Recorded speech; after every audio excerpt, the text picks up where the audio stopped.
Hello, welcome back to the shop. So today we're going to do a little bit of a follow-up on what we had started with Icon versus Snap-on.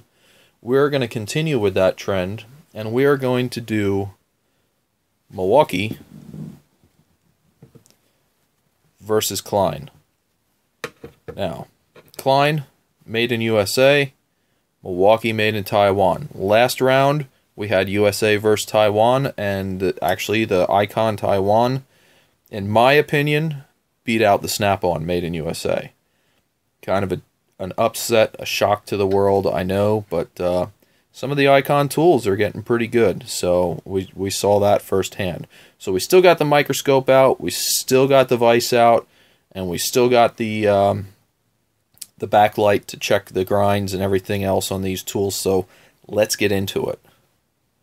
Starting out, we're going to take a look at the Klein. So the Klein has a pretty nice handle. We can see here it's made in US. We have pretty good, this is just a stamped out tool. This isn't fancy or anything like that. These are not heavy duty tools at all. The Klein or the Icon and the Snap-on would be a heavier duty tool. You have your basic lever spring there.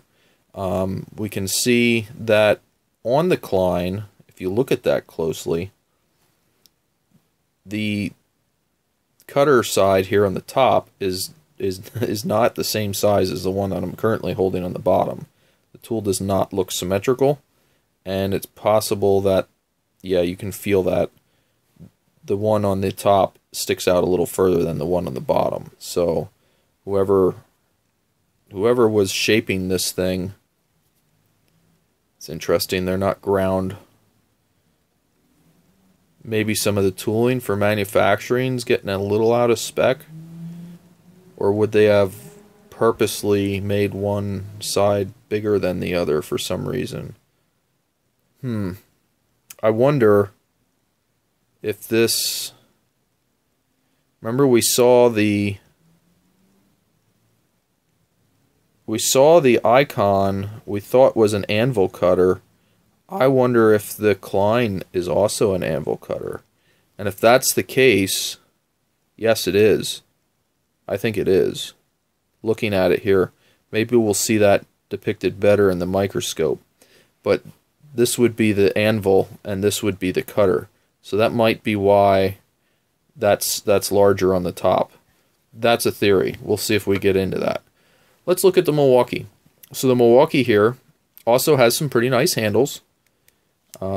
It has the basic return spring here. A little bit more effort into the spring, a little more loopy, but it's okay. Riveted together, nice rivet. Not the same as the Klein, nothing crazy there. Now here we can see the cutters are indeed symmetrical. They have a pretty big offset into them as well. The Klein does not offset down in like that, if you look. So that's interesting. I wonder if they're going to be a little easier to cut with or not. That we have a ground point where the Kleins, they did not grind the point in.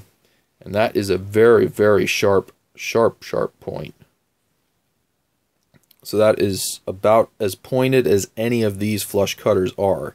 If you need something super pointed, I would say this Milwaukee is the one. Now, let's take a look. This is still sharp, but is not as much of a point. So overall, I'd say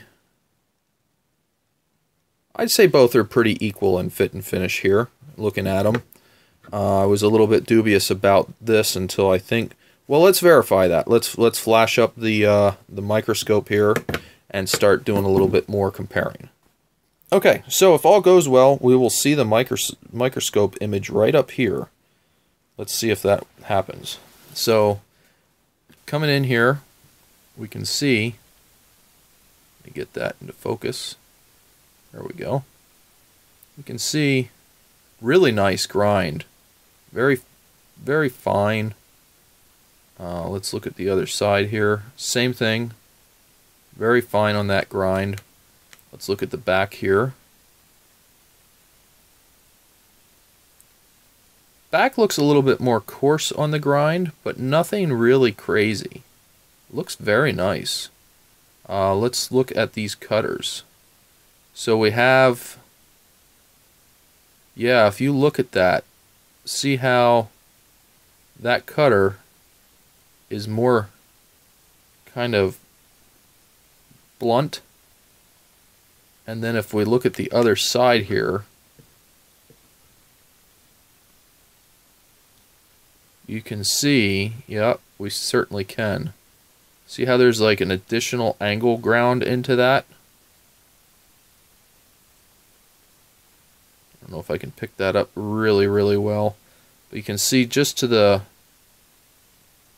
top of the image there, it's got like an additional relief ground into it.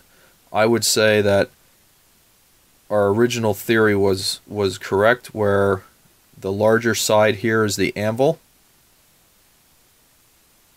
In fact, you can even see that relief when I do that. You can see that relief in that. So I would say the one on the left, larger one, is the anvil, and the one on the right is the cutter. Now let's get a little bit better look at that tip. You can definitely see the cutter side on the right is overhanging the anvil a little bit. Let's verify that here. Yes, it is. That's not necessarily the greatest, but it is what it is. I mean, these are, for the most part, stamped out tools that are just ground, so the expectation level here, these are not in the price point of the Icon or the especially not the Snap-on. So let's just do a partial look at it here. Yee. There we go, focus. They seem to close pretty good. Not too bad at all. Let's take a look at the Milwaukee, and then we'll get out our backlight. So, looking here at the Milwaukee, let's get some of the dust off of it there. Everything turns magnetic. It's funny. Alright, so looking at this, definitely have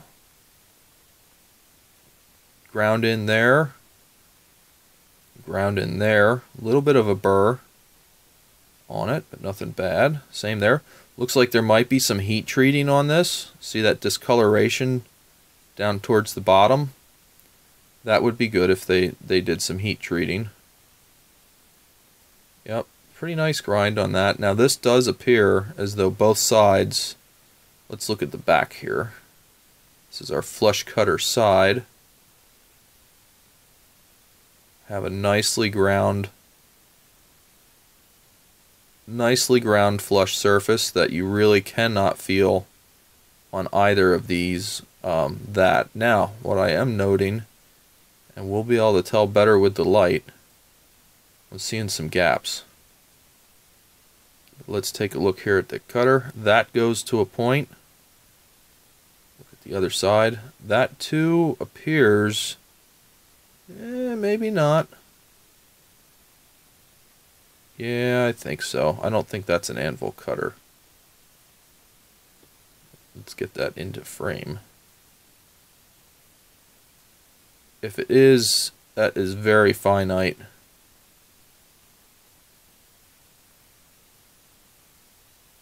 It might be, but I don't think so. Alright, so let's get into our backlight and see what we got. Let me change everything around here and we'll be right back. Alright, so we got the portable sun turned on here. Let's start with the Klein. Let's just start back here and not in the microscope. And do a close test here. Don't see a whole lot of light coming through there. We'll definitely get a better representation once we get the microscope on it. Alright. Same thing with the Milwaukee. Doesn't look too bad from there. Doesn't look too bad from there. Let's flash up the microscope here, and let's go in. Go into the image here. There we go. Got a nice clear image. Let's look at that closing. Now that's not a lot of force. I just have it push close with a finger. And that is pretty good light cut out. If I squeeze a little harder, it goes away altogether for the most part. Let's try and get this about like that. Same thing here. That's a nicely mated surface, nice and closed. Very little force being applied to that. Let's change the angle of the tool. We can see through it a little bit as we change the angle. Let's go to the other way.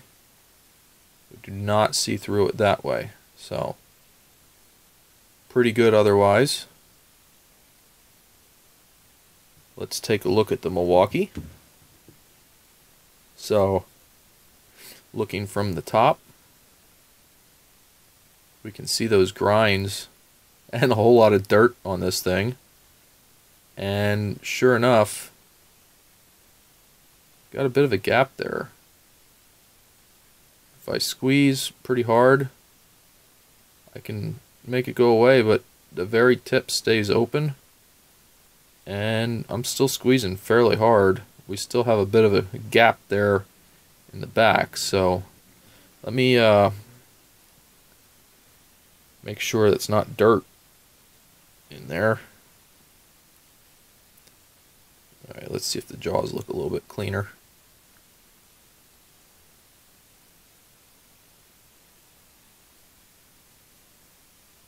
No. I've still got the same thing going on there. So let's flip it over. See what we see here. Close that slowly. Definitely got a gap in the tip. And it looks like the one kind of in the back goes away, so that's probably cutting relatively good. Yeah, there you go, on that angle we can see it a bit. But pretty pronounced there in the tip. Okay, now trying to be consistent, we'll keep the Klein first, and what we're going to do is we're going to take our vise that measures how much force is being exerted, and we're just going to tighten it. Now, this Klein has spring jaws, so it should stay in there on its own. I shouldn't have to hold it. And we're just going to have to watch the digital readout ourselves. This does not record its highest reading. So here we go. We're getting into it now. 1.7, 1.8, 2.6, 2.8. Now you'll see that it goes lower when I turn the vise. 2.9. It's going down, so it's just about through most likely. 2.9 was the highest we saw. That's gone down. We're through. The tool is not jammed in the vise. You can see all the tension's mostly off of it. So about 2.9 for the Klein. Let's give me a second and we'll reset. Okay, I got this back about as far as I can in there, so we have as much leverage as possible to cut this. And this one sits a little bit differently in the vise jaw, so I might have to play around with it here and wiggle it just to make sure it's not getting bound. 2.9 is the number to beat. Already at 3.3. 4. Just about 5. 5 grams. We're not getting bound really. About 5 grams there. Yep, there we go. That was about 5 grams, and the tool's still nice and loose in there. So there we go. 5 grams to get through versus the Klein's 2.9. Let's get back to the microscope and compare these. Okay, now that we've cut things, let's take a look at what we've cut. Get our microscope fired back up. So this is the Klein's, and we're going to take a look at this, and you can see that there is very little distortion on that. It's a nice straight cut, not a whole lot of distortion at all. We can see kind of how that anvil cutter works. You can see it kind of held it in place and cut through. There we go. Kind of see where the anvil started to go in a little bit, because that too is sharp, but you can see where it cut through on the cutter. And then, yep, there you go. But that's a nice clean cut. Let's look at our cutoff piece.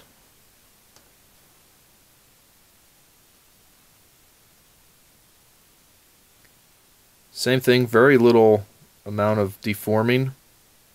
Oh, now I see what's going on. And here we can see the line where evidently, let's see if I can get that a little bit better. Let's look at her, nice and crisp. A little bit of deforming there on the right hand side. But let's take a look if I can get this just right. Look at how that anvil actually went most of the way through. I don't know if you can see that. The anvil also cut most of the way through, and the cutter cut into where the anvil was. That's interesting. But overall, that's a clean cut. Let's take a look at what Milwaukee did. You'll notice we picked up an M18 battery charger back there. The microscope's battery just died on me. So anyway, let's get back into this. I have to check my file to make sure what I lost. But here we go. Let's look at the Milwaukee again. I don't know what we got from the other. We can see that that's kind of deformed and squished. Not quite as crisp. See, that's a little bit more mangled on the cut through there. Looks like one of the cutters is doing more work than the other. You can kind of just see how the fractures are in the plastic there, and how it's all kind of deformed. It's not a crisp straight line. You see some roundness there where the metal or the plastic had been stressed. In fact, we don't even see a perfectly straight line in that. And nice and rounded there. So that a little bit more brute force going through there with the Milwaukee. Let's take a look at the cutoff.